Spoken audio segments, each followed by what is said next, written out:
What's going on, Imperials? We've been through every region of the Pokémon games. So far, that is until Generation 8 comes out on the Switch like everyone's been talking about. And we've had a plethora of problems, but there are still some other Pokémon out there.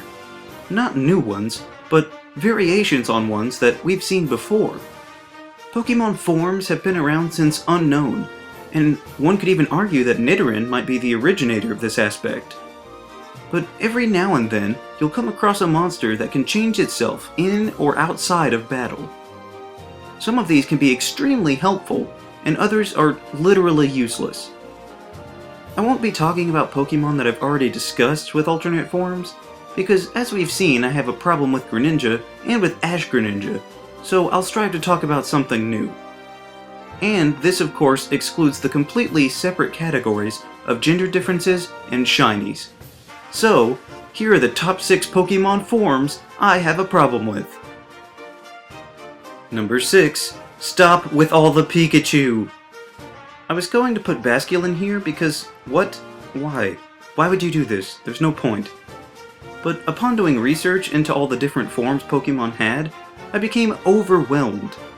I knew about the cosplay Pikachu, and I knew about the special hats that they've been giving out, but I didn't realize just how many there were until I saw them all in one place.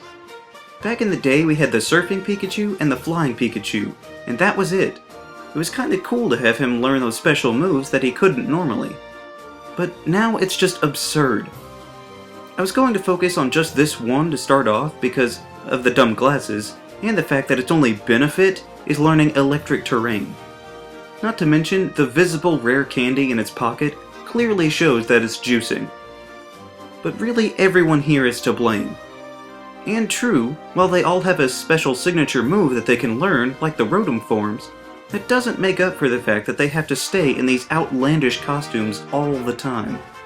Contests are not that important. I had a problem with my Greninja liking Ash better than me, but now there are no less than 7 Ash Pikachus that are in the game. And it's even in Pokemon Go! And they basically all have the same movesets. One Pikachu event for the 20th anniversary celebration would have been fine. We could have had Ash's first Pikachu and all been stoked about it.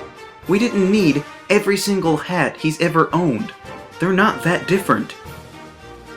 The fact that you can have numerous teams of only Pikachu without using any duplicates is so absurd it's not even funny.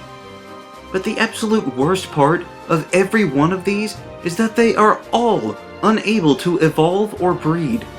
If you collect them all, that's it. They have no further uses. I hope you enjoy looking at your box full of Pikachu, because that's all you're ever going to get. Number 5. Shaymin. The mythical Pokemon have always been on the periphery for me, because for years I had no way of getting them, so they were just off in the distance, taunting me. Out of all of them, Shaymin might be one of the most forgettable to me. He's just a grassy hedgehog that could easily have been anywhere else in the Pokédex instead of him being a legendary. That'd probably be fine, but then they decided to give him a new form. They gave Giratina a new form and it was awesome.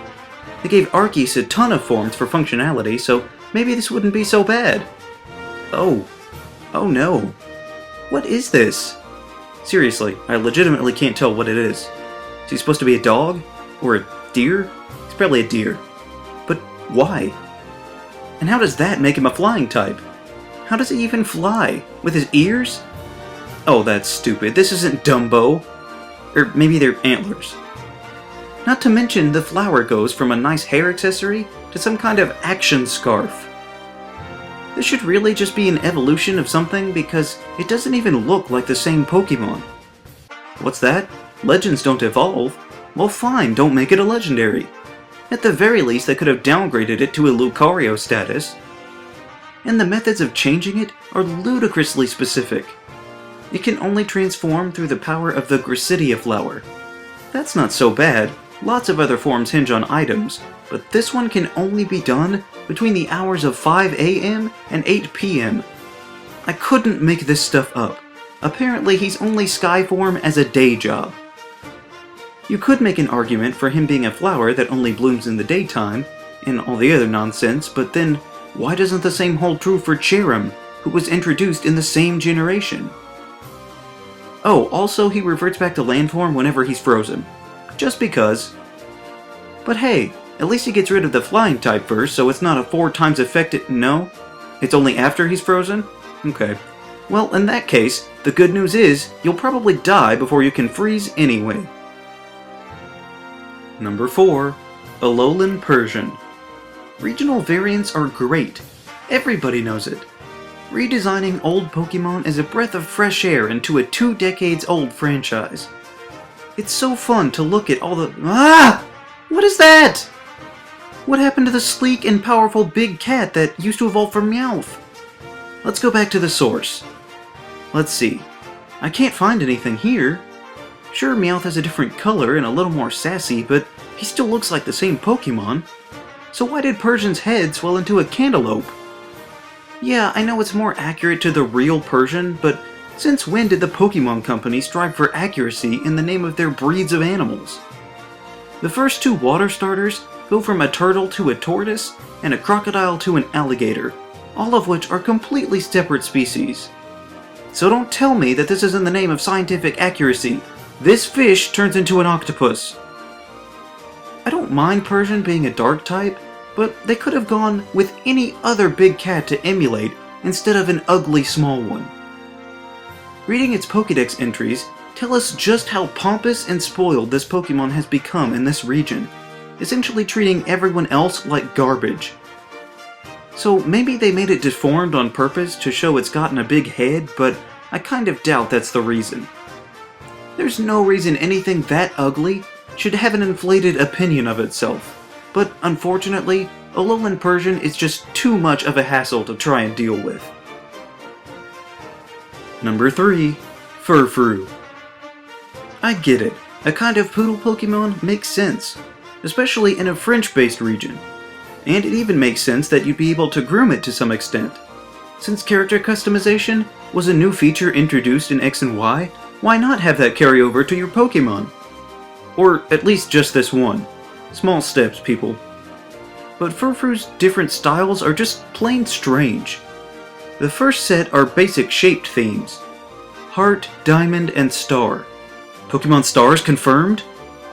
None of these seem particularly stylish to me, but you can only get the other cuts by becoming more stylish. How exactly that is measured and rewarded is beyond me. But then you have the more dressy options and the more exotic ones, and I gotta say, I'm not overly impressed with any of them. The Dandy one is probably the best in my estimation. I'd love to have it in a light blue. What? What do you mean I don't get to pick the color? That's not the natural color.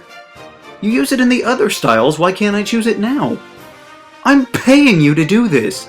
I should be able to groom it however I want, otherwise don't bother at all. And the absolute worst part is that these forms of Furfrou only last for 5 days. This is the only Pokemon form that you have to pay to get, and it doesn't even last for a week? This business model is unacceptable, and I will not buy into this frivolous fad. Furfrou will perform in battle just as well, looking all shaggy and free. Number 2. Keldeo. My Little Pony jokes aside, Keldeo is an underwhelming legendary. As a sword of justice, it doesn't quite strike the same intimidation as its musketeer brethren. Its spindly little legs barely look capable of supporting its weird hairdo. The worst part about Keldeo's form is that there's almost no point and it changes next to nothing. Kyurem got to fuse with other Pokemon, and Meloetta got to change types, but Keldeo just had to stick a feather in his hat and papier-mâché himself a new horn and calls that his Resolute form. He changes into this form by learning the move Secret Sword, which is actually a pretty decent move. It's a special fighting move that deals physical damage, just like Psyshock. So while Keldeo is able to take advantage of its higher special attack, I don't see why this necessitates him changing forms by barely doing anything. Plenty of other Pokemon have signature moves and just stay exactly the same. Keldeo already suffers from being one of the more forgettable legendaries in the generation with the most ever. And his pointless gimmick of nearly indistinguishable cosmetic changes doesn't do him any favors. It's probably best if we just let him work out his identity crisis on his own, even if it is embarrassing. Don't try calling him either. He said the old Keldeo couldn't come to the phone. Why? Because he's dead! Number 1. A Lowland Dugtrio. We've had problems with multiple beings as one organism. We've had problems with Pokémon putting on wigs. Put them together, and 3 strikes, you're out. Obviously, all the original problems with Dugtrio carry over, so we won't retread that ground. But come on, a bunch of toupees? And they're not even the same style. Why does this one look like a blonde moe? And instead of following the established pattern of wigs making dragon types, Dugtrio decided instead that it should be steel. How exactly does dressing up as the Brady Girls turn them into metal? None of this makes sense. I don't care if there's some kind of volcano glass that looks like hair. Even if that's the case, you can't convince me that Dugtrio of all people is the one that should have it. And poor Diglett barely changes at all. People get mad when shinies barely change, well what about forms? From a distance you wouldn't even be able to tell which one is the steel type. The point of Alolan variants was twofold. The first was to provide certain underutilized Pokémon with the means to be useful in battle. I'm not sure this even applies to Dugtrio, because last time I checked, he was still squarely in the overused category in most competitive scenes, which is where he's been for a while. The second point of Alolan forms was to provide greater type diversity into the Generation 1 Pokémon. That's why so many that were added were Dark and Ice types, and why they brought in more Dragon and Ghost as well. So I get why they would want more Steel types, but Dugtrio is really not the one I would have gone for, especially not by just making him some surfer dudes. That screams Water type to me. If they absolutely had to make him a Steel type, they should have given him some hard hats and maybe a drill for a nose or something. Anything would be better than them hastily scrounging together the leftovers from the costume shop and parading around as a new type of Pokémon. So, those are the top 6 Pokémon forms I have a problem with. Which Pokémon forms do you find most problematic? Let me know down in the comments. Also be sure to leave a like, share this video, and subscribe so that you too can become an Imperial today. And we'll see you around next time!